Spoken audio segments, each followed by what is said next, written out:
Hey everyone, how are you doing? This is Angelo. It is Tuesday, and we have two sub weeks this month in August, so you'll be seeing me twice. Lucky you, right?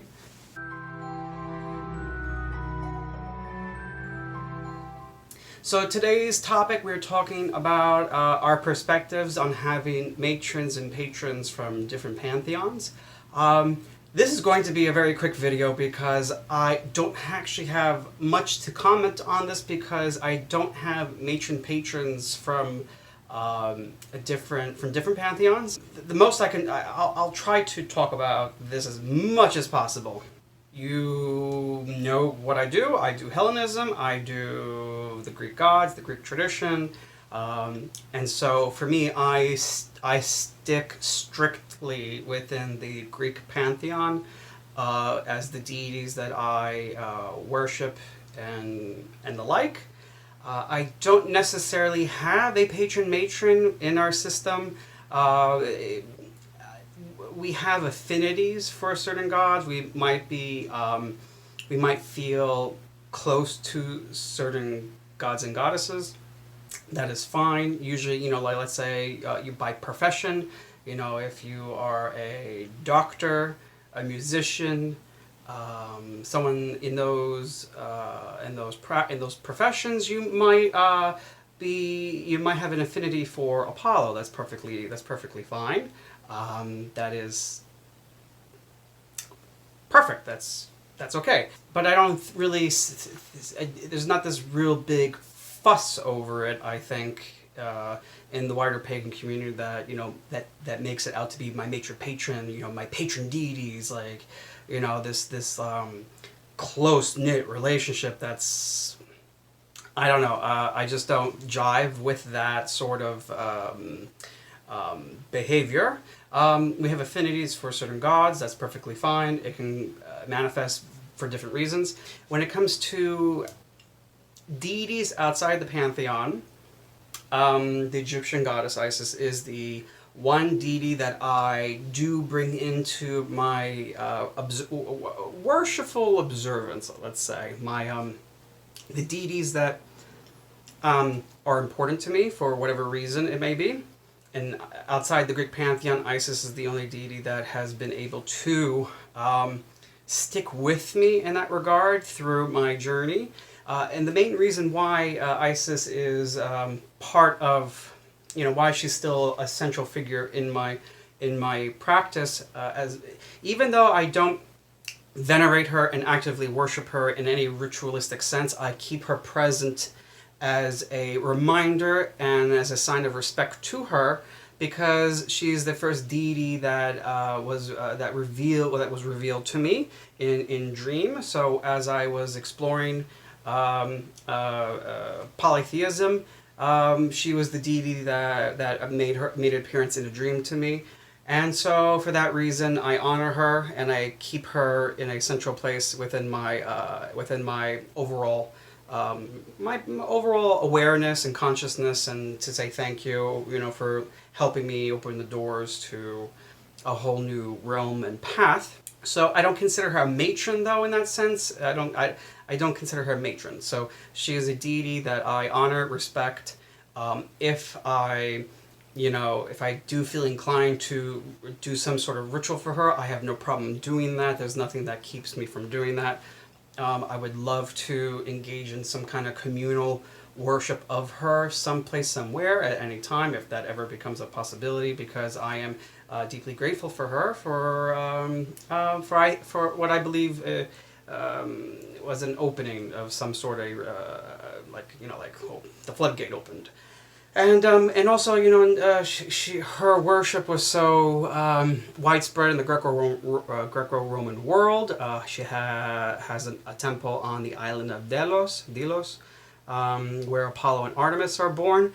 So we have Apollo, Artemis, and Isis. So to me, that is a very nice way of honoring her.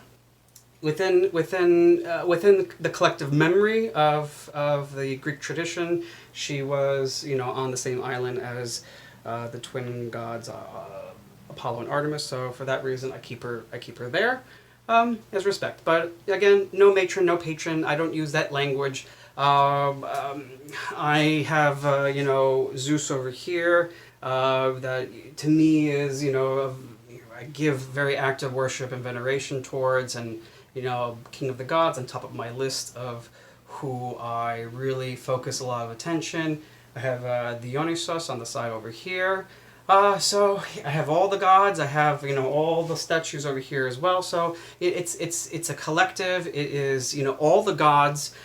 What I try to really stay away from, and what I try to promote people to not do, is get stuck on one or two gods. Do not do the mistake of turning your polytheism into a pseudo pagan monotheism where you focus in on only one or two exclusively at the cost of the others.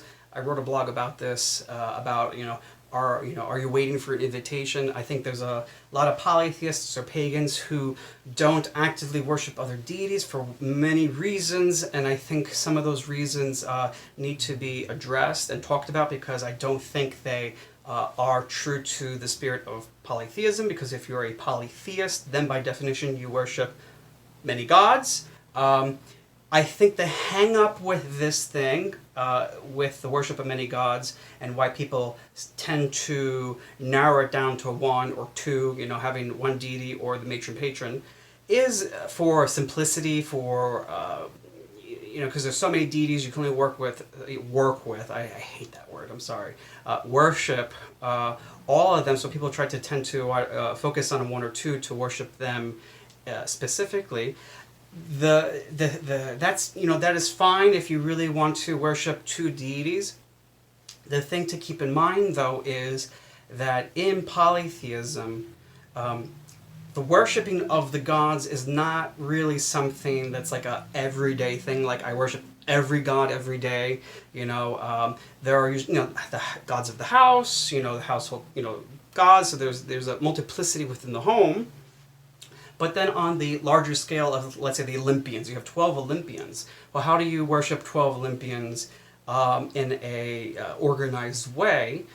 You do that on my advice, on a monthly basis. So polytheism is about giving the gods their due worship when it is ritually required. So it doesn't have to be every day, every week, but on a monthly basis, once a month, you have a festival that you will honor that's dedicated to one of the 12, and you work through the year like that. So in that way you get a holistic practice that, on your daily practice you have your daily devotions, your daily practice, your daily ritual, but then on the monthly scale you have you go through a calendar. So for example, I'm Greek. We have a calendar that we use in our temple here in New York. We go through a calendar as well, and every month has a festival. So the gods get their due. The gods get their due across the year, and that is a way for us to engage publicly, communally together, the worship of the gods. So with that being said, that is I digressed into this. We talked about matron patrons, and I went right into my long-ass commentary. So I'm going to end this here. If you have any questions or comments, please leave it in the section below. Thanks. Bye.